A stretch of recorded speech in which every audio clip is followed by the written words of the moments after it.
नमस्कार दोस्तों। देखिए, बिहार की राजनीति में कुछ ऐसा हो चला है कि अब आप सुनकर अपना माथा पकड़ लेंगे।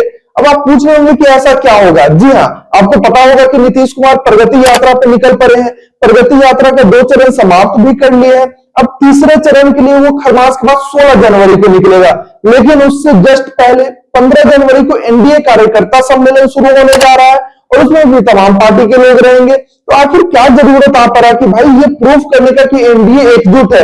अगर आप लोगों का एनडीए एकजुट है तो एकजुट रहने देते, लेकिन बार बार कैमरे पे दिखाना पड़ रहा है, बार बार हर जगह प्रूफ करना पड़ रहा है कि भाई एनडीए एकजुट है। लेकिन हम आपको बता दें कि एनडीए एकजुट नहीं है। अब वो कैसे नहीं है? क्योंकि देखिए, 15 जनवरी को एनडीए कार्यकर्ता सम्मेलन अलग चलेगा, 16 जनवरी को नीतीश बाबू का प्रगति यात्रा अलग चलेगा।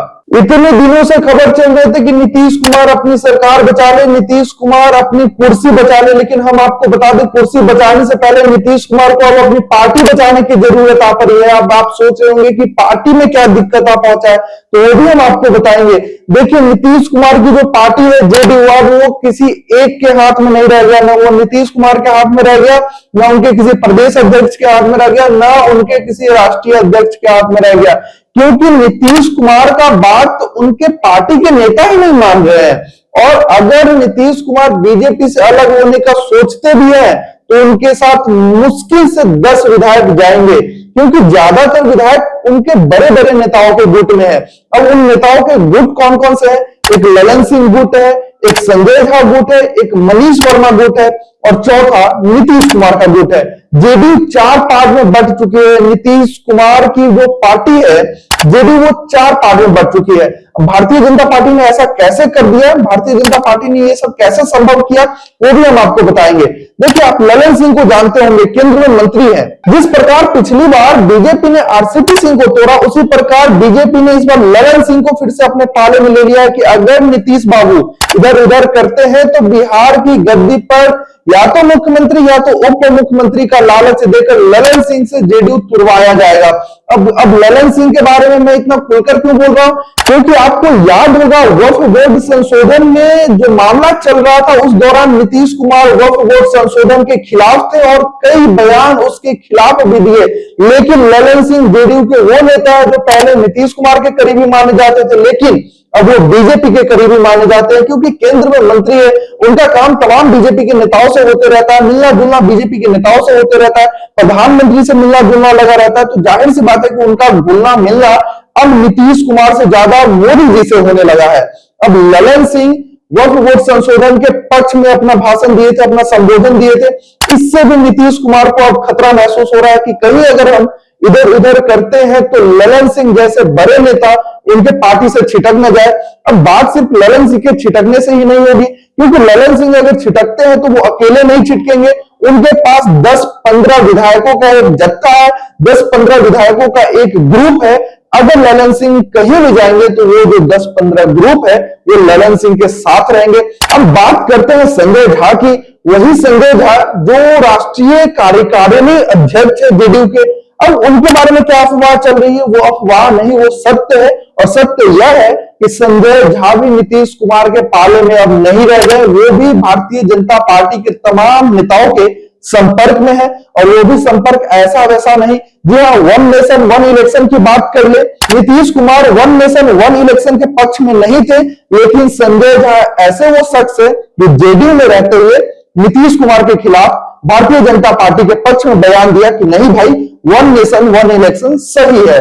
तो आप देख सकते हैं किस प्रकार भारतीय जनता पार्टी ने यह रणनीति तैयार कर ली है कि जेडीयू को उनके ही नेताओं द्वारा खत्म करवा दिया जाएगा। और भारतीय जनता पार्टी का यह नीति भी रहा है कि उनके साथ जो भी सहयोगी दल रहते हैं, अगर वो 100% नतमस्तक होकर रहे तो ठीक है, नहीं तो भारतीय जनता पार्टी को नागवान नहीं गुजरता है। वो चाहती है कि ये अपने दम पर कैसे रह सकती है।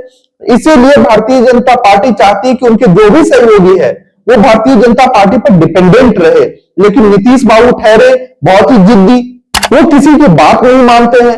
इसीलिए नीतीश कुमार को कमजोर करने की शुरू भारतीय जनता पार्टी ने कर दिया। भारतीय जनता पार्टी ने कुछ वरीय नेताओं को लगा दिया है कि नीतीश कुमार को ठिकाने पर कैसे लाया जाए। और नीतीश कुमार के लिए होम्योपैथिक इलाज में भारतीय जनता पार्टी लग गई है। अब नीतीश कुमार के पार्टी के अंदरूनी खबर यह है कि भाई मनीष वर्मा जिसे महासचिव बनाया था नीतीश कुमार ने, उनका और जो कार्यकारिणी अध्यक्ष है संजय झा जी का, उन दोनों का आपस में पटरी नहीं खा रहा है, मेल नहीं खा रहा है, उन दोनों का तकरार अलग ही है। अब पार्टी के संगठन के जो भी लोग हैं उसमें भी गुटबाजी हो रखी है। आधे गुट के लोग संजय झा के साथ है तो आधे गुट के लोग मनीष वर्मा के साथ है। अब संजय झा मनीष वर्मा को देखना पसंद नहीं करते हैं और मनीष वर्मा न संजय झा को देखना पसंद करते हैं, न संजय झा गुट के तमाम लोगों को देखना पसंद करते हैं। तो देखना दिलचस्प होगा कि अगर नीतीश कुमार दिस डैट करते हैं बीजेपी के लहजे में, तो उनकी पार्टी को खत्म करने में कोई कोर कसर बीजेपी नहीं छोड़ने वाली है। जी हाँ, भारतीय जनता पार्टी अपने सहयोगियों को हमेशा झुका कर रखती है। तो नीतीश कुमार का खेल खत्म होते दिखा तो नीतीश कुमार प्रगति यात्रा के दौरान ही कहते हैं कि भाई हमसे गलती हो गई, हम इधर उधर जाने में अब सोच भी नहीं रहे, इधर उधर जाने का सोच भी नहीं रहे। पिछली 2 बार तो गलती से चले गए, हम तो शुरू से ही बीजेपी के साथ बढ़िया काम किए। लालू प्रसाद यादव का जो स्टेटमेंट आया था, जो बयान आया था, जो बिहार की राजनीति में भूचाल मचा दिया था कि भाई हमने नीतीश कुमार को माफ किया, नीतीश कुमार को भी अपना दरवाजा खोलना चाहिए, हमने भी अपना दरवाजा खोल लिया। उसके बाद भारतीय जनता पार्टी ने आनंद फानंद में राज्यपाल बदला और अपने भरोसेमंद अमित शाह के भरोसेमंद मोहम्मद आरिफ खान को बिहार का राज्यपाल बनाया गया।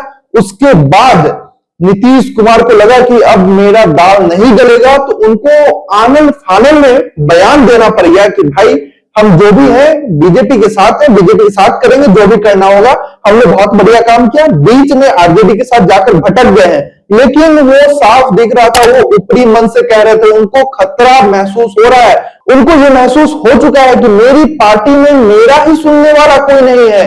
आपस में गुटबाजी हो चुका है, जेडीयू अब खत्म होने की कगार पे है और खत्म करने के पीछे मास्टरमाइंड कौन है तो वो आप सभी जानते होंगे। और इन तमाम मुद्दों पे आप क्या कुछ सोचते हैं, कमेंट में अपनी प्रतिक्रिया जरूर रखें। बहुत बहुत धन्यवाद।